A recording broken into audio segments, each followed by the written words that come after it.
Good afternoon, and thank you for being here today in the University District. This is an exciting day for U District as we announce our shared vision about the future of this neighborhood. I want to take a moment and thank the folks involved who've made this possible. Councilmember Rob Johnson, the University District Partnership, our neighborhood partners, the University of Washington, thank you particularly to Randy Hudgens, who's here, for your leadership, and the hundreds of U District residents and businesses who have contributed over the last 5 years to reach this point. This plan is about getting growth right in Seattle. This plan is not just about growing, but it's about growing affordably and growing to continue to make our city livable. This conversation that we're having today cannot be divorced from the tragedy that happened this morning along State right-of-way when a homeless person was killed when a car hit that person in a tent. We simply have to create more affordable housing, and our urban villages are the area to build that capacity. The U District was designated as one of 6 urban centers in Seattle over 20 years ago when Norm Rice was mayor. An urban center that's envisioned to be a part of a comprehensive plan with dense housing, a diverse mix of uses, employment opportunity. This proposal will lead to more equity in the U District by mandating hundreds of affordable homes that would not be built unless this plan moves forward, by investing as a community in public open spaces, by creating more opportunities for living wage jobs and access to education for everyone. After 5 years and 90 public meetings, let us all agree that Seattle process is alive and well. 5 years and 90 meetings. We are gathered here to propose a plan to move forward. For the first time in Seattle's history, all new development in the U District will build or fund new affordable housing as a result of our new mandatory housing affordability laws. That's a first in the city of Seattle.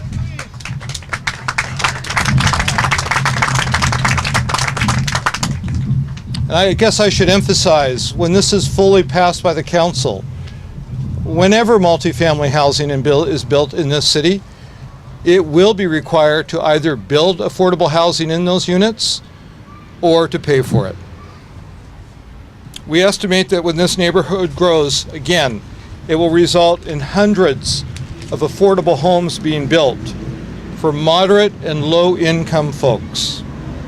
These investments will join the public ones, such as the YMCA, an incredible resource for the whole neighborhood that is made possible, by the way, as a result of new zoning. And this new YMCA will include new transitional housing for homeless youth. And truly, the University District has always been the center of both where homeless youth come and where homeless youth services exist.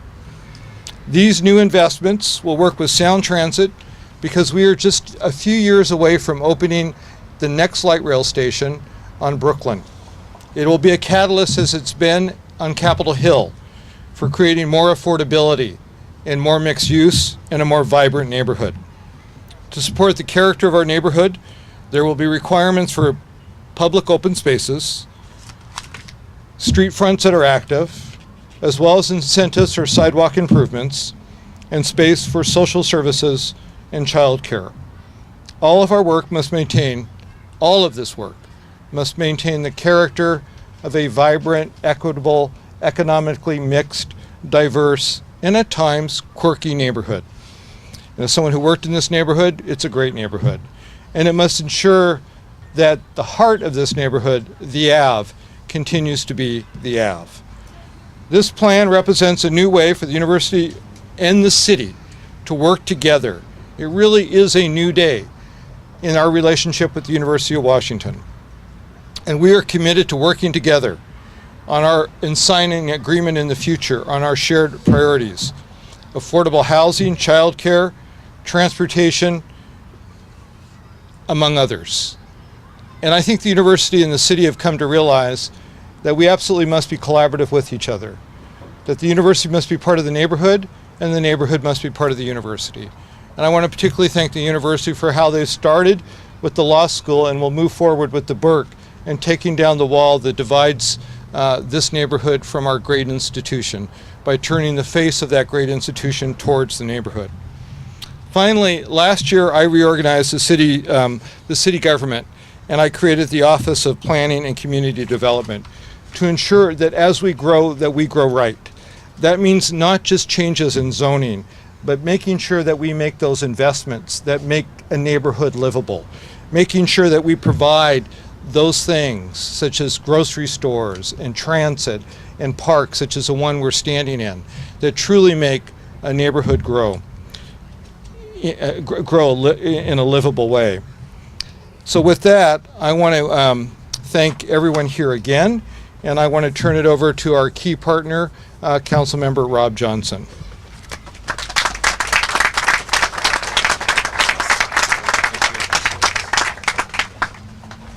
So let me just start off by saying, like any of all, okay, sorry. Am I better? Is that better? I'm a tall person, I apologize. I'm just gonna hold on to that for you. Yeah? Okay. There you go. Better? Can you hear me now? We're gonna look at okay, yeah, that sounds good. Oh.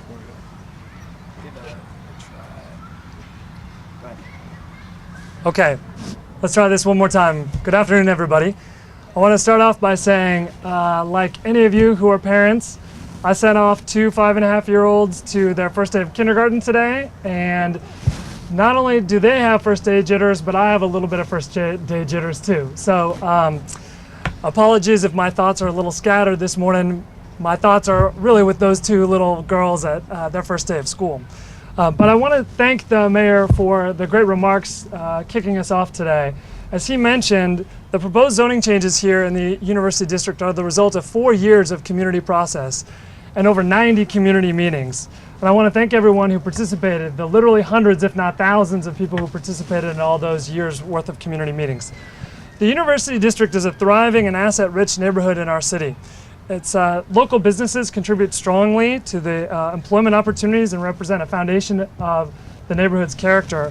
And the students, faculty, and staff of the university bring a vibrant diversity to the community. We've made incredible transit investments that people are clamoring to utilize, and we're just a couple of years away from the next one.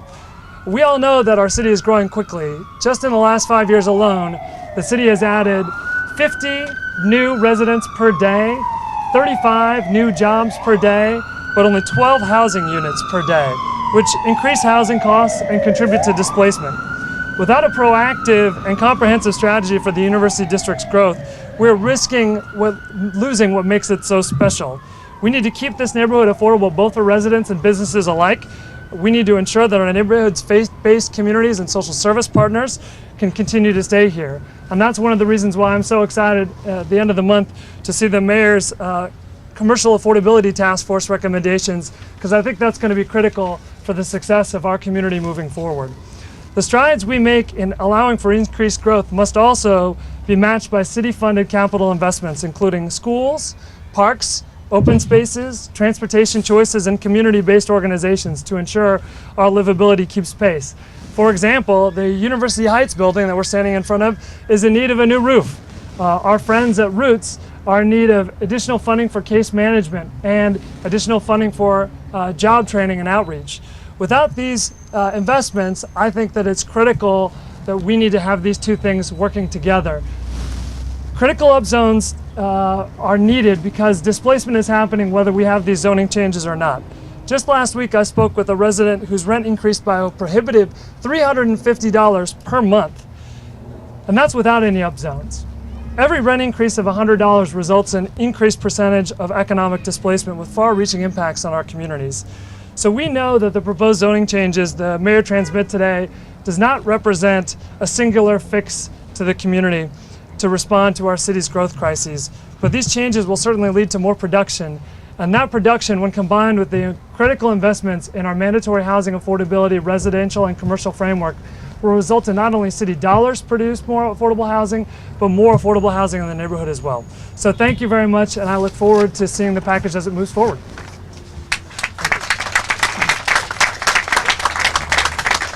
So I asked several of the members of my cabinet to come out here today because I think it's very important to show you that we are taking a different approach to how we plan.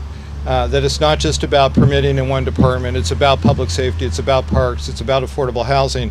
So before we get on with the rest of our speakers, I just want each of them to come up here for a moment and quickly introduce yourselves so folks know who you are. Chief, I'm going to start with you.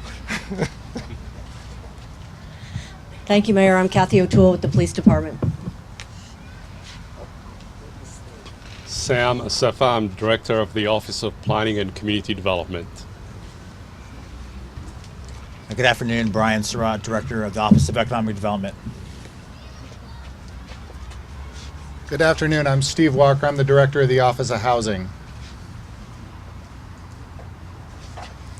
Catherine Lester, Human Services Department Director. Hi, good afternoon. Jesus Aguirre with Parks and Recreation. Thank you all for being here. Now it's my honor to introduce the Vice President of External Affairs for the University of Washington, Randy Hudgens.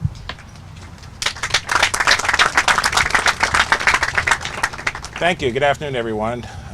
Thank you, Mayor Murray. Thank you, Councilmember Johnson, for being here today. I think it goes without saying that the University of Washington is very proud to be the university in the University District. We have for 155 years, and we will for many more. Mr. Mayor, you've always been a strong believer in this neighborhood, from your days in the state legislature to now in your role as leader of the city. And on behalf of President Kalse and our Board of Regents, I want to thank you for your persistent encouragement in helping to reshape the University of Washington's attitude towards the University District and towards our surrounding neighborhood.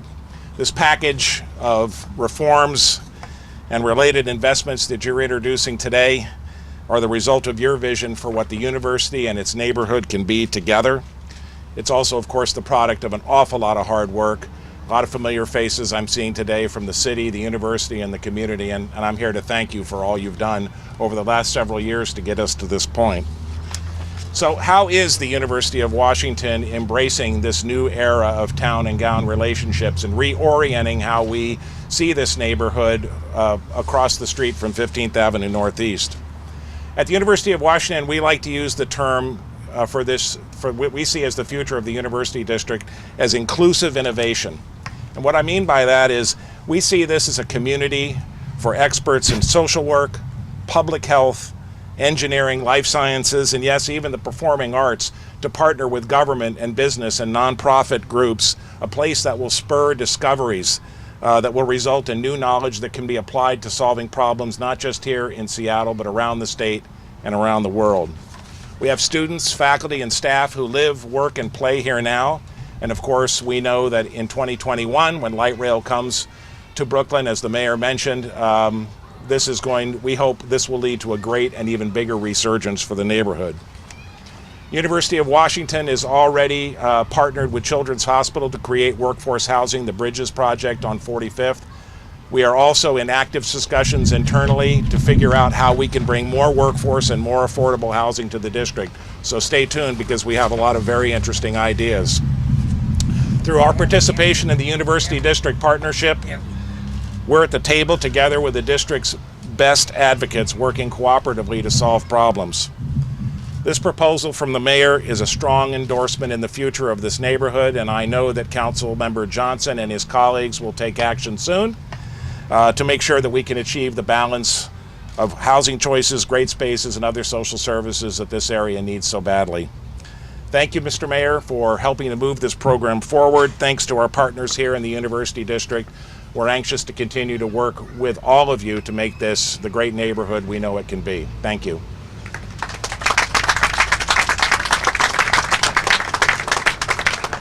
And now it's an honor to introduce somebody who is the Executive Director of University Heights Center, and this is a special place to me.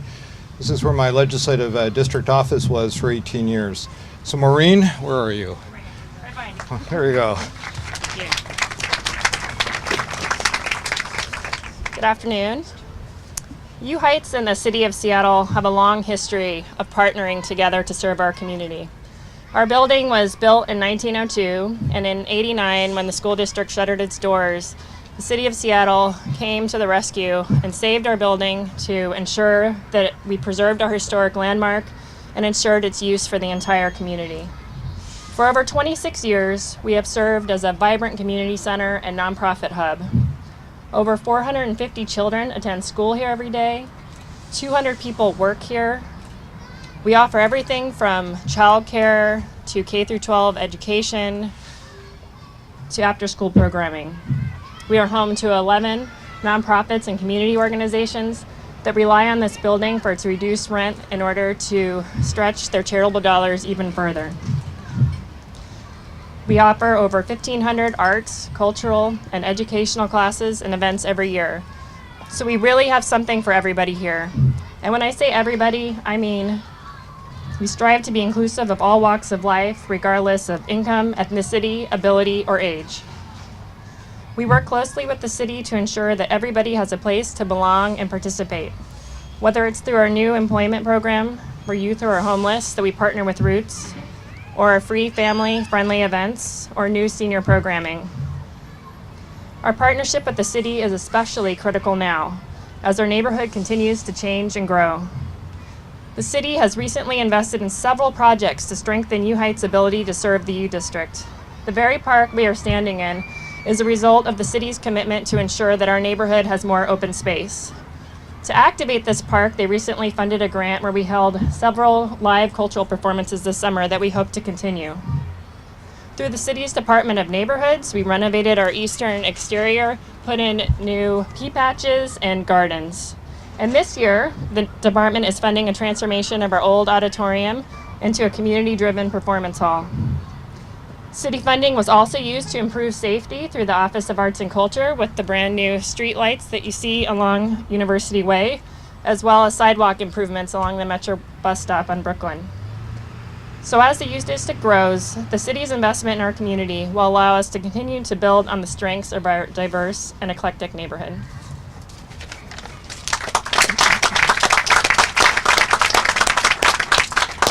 And it's now my honor to introduce two people who really make a difference when it comes to the issue of homelessness. And I just want to take a moment to say a word about, first, Christine Cunningham of Roots. I've known Christine, I think, almost all my adult life. Christine has been someone who has been in the trenches for decades. And we know that most of the homeless youth of this state end up on the streets of this neighborhood, often because it's easy for them to blend in with the young students that are already here. We know that most of those folks, those young people who are homeless that come to our city, have been victims of abuse. They've been victims of their families throwing them out because of their sexual orientation. And we know that the suicide rate among those young people is higher than any other group. But I know somebody who actually saves lives and changes lives every night here in the basement of a church. And that's Christine Cunningham from Roots. So Christine, a very special thanks for what you do. And I know that Susan Boyd's going to join you. Okay, go ahead. Oh, after I go. Yeah. Well, not only did he make me cry, but he took all my speech. So, so I'm done here. Well, thank you guys for being here, and thank you for being such a great representation of the diversity of perspective that is the U District. This is why I love this neighborhood. So, as you know, the crisis of homelessness is citywide, but it's particularly evident in this neighborhood. Like Ed said, the young people are drawn here. A backpack is a backpack on a young person who's homeless or a young person who's a college student. So they fit in. And so this is their neighborhood. They were here before service providers even clued in to what their needs were. Roots is actually the largest shelter in the state of Washington. We give a safe place for homeless young people to sleep.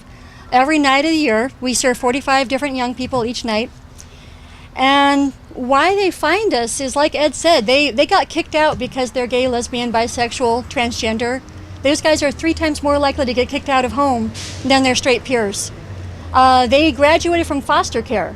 If you hit your 18th birthday while a ward of the state here in Washington, you have a 40% chance of homelessness before your 19th birthday. So we have some really big problems to address. Our juvenile justice system is also feeding homelessness at greater rates than our foster care system. So one of the things that I really appreciate about the U District is that we get resources together that aren't typical for other neighborhoods. For example, how Roots runs is we can pull in college students from the University of Washington and have the state's only volunteer-heavy shelter provision. We couldn't do that in any other neighborhood. But the bad news is, as a city and as a county, we have not found a housing system that works for young people. We saw that in the report that came out of Barb Pape, who the mayor hired to work on homelessness with us, is we have not solved that problem for how to house young people. So one of the things that I really appreciate is the city's leadership in looking at that and in looking at the changing role in the U District. For example, when we first tried to get the Chamber of Commerce to transition into more of a neighborhood revitalization, it was the city that really held our feet to the fire and said, you need a more diverse mix. You can't just have property owners running this plan. It was the city who said, this is what it could look like. This is the diversity of stakeholders that we need to see. So we've been involved in a 4-year project that's now called the University District Partnership. So we appreciate the city's role in that, and I'm really proud of all of the neighborhoods that we get to be the first one to implement the mandatory housing affordability. Personally, I don't think we go far enough. I'd like us to go farther, but we do have to make a first step there. So I'm really excited that we're doing that here. One of the things that you heard referenced by Councilmember Johnson and others is that we're trying to create a jobs program. My vision and my future of this would be that we have young people leaving our shelter to work at prestigious employers like the University of Washington. We have a lot of the pieces together. Right now we're seeking funding for that program. So I'm just really proud to be in this neighborhood, and I really appreciate all of the folks who showed up today. Thank you.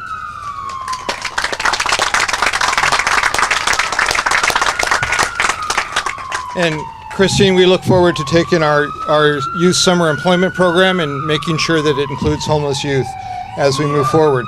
So next, another person who has great success stories to tell about dealing with the issue of homelessness, and that's Susan Boyd from Bellwether Housing, a key partner here in this neighborhood.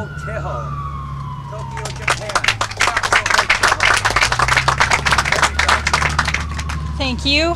Thank you to the University Heights Center for hosting us today and the Parks Department. This center is one of those amazing assets of the University District that really makes this neighborhood home. People bring their kids here to learn and play together. People come here to socialize and shop for fresh produce. People participate in civic life here. It's the kind of place that roots people in a neighborhood that creates community. But increasingly low-income people don't have access to these places. The housing wage in our metropolitan area, that is the wage required to afford a 2-bedroom apartment, is nearly $30 an hour, twice the minimum wage.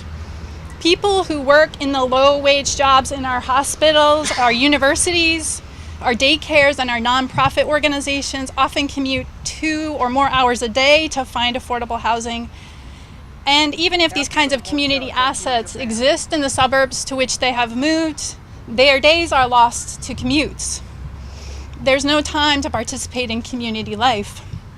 Others who may have managed to stay in the city are living under the constant fear of the next rent increase, moving themselves and their children to increasingly substandard housing to avoid economic disaster, and never settling into a place that they can call home.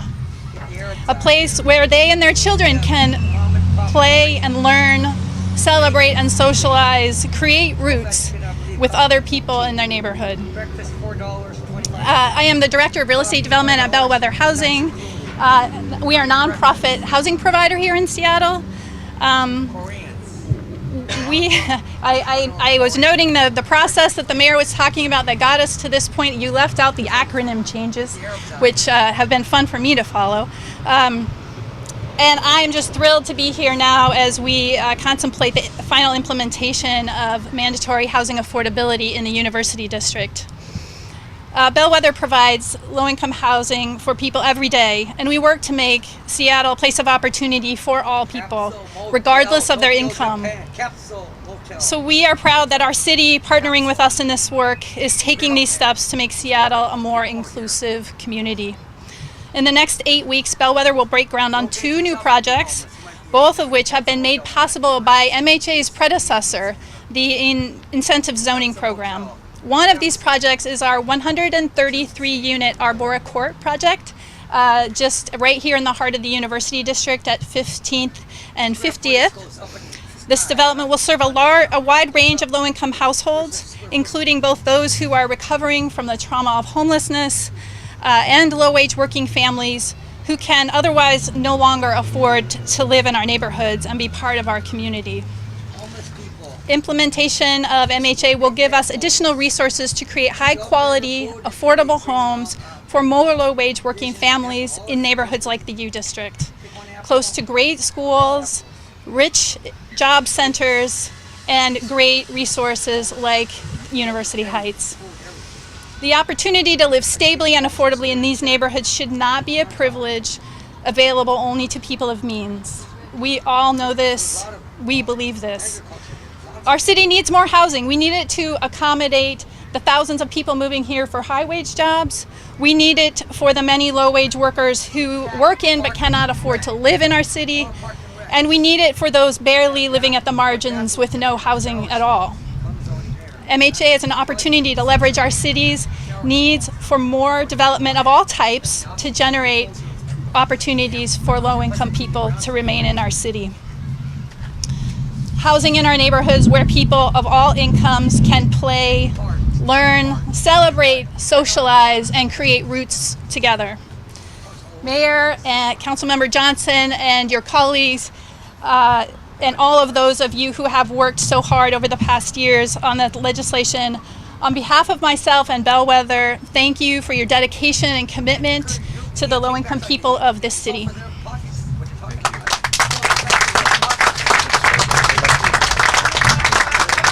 Thank you. Okay, questions? Okay, go ahead. Right.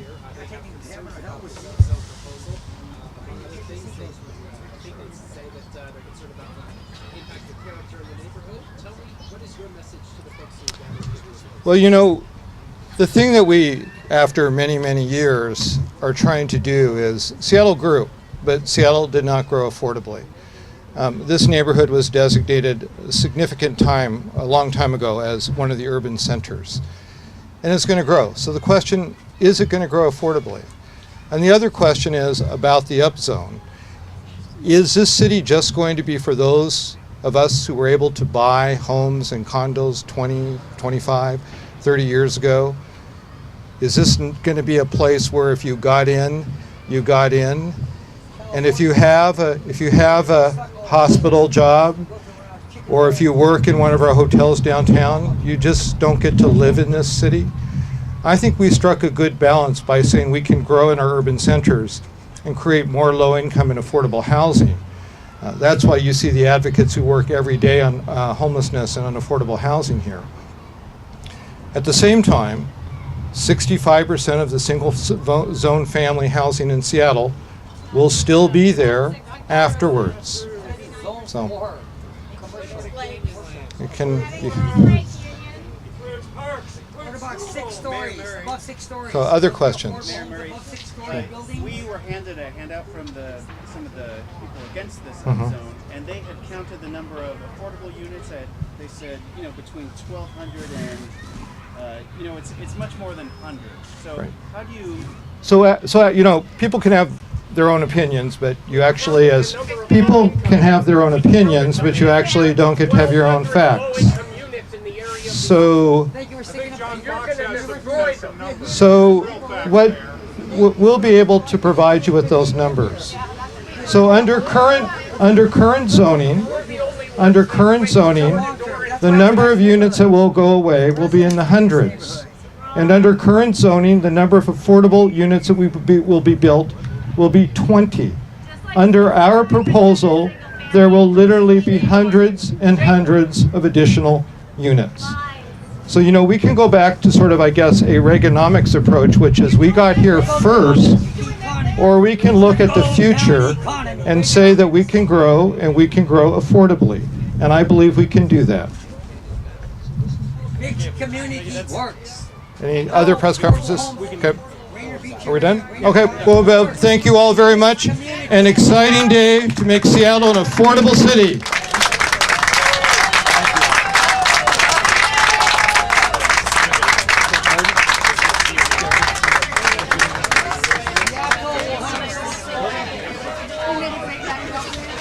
Thank you.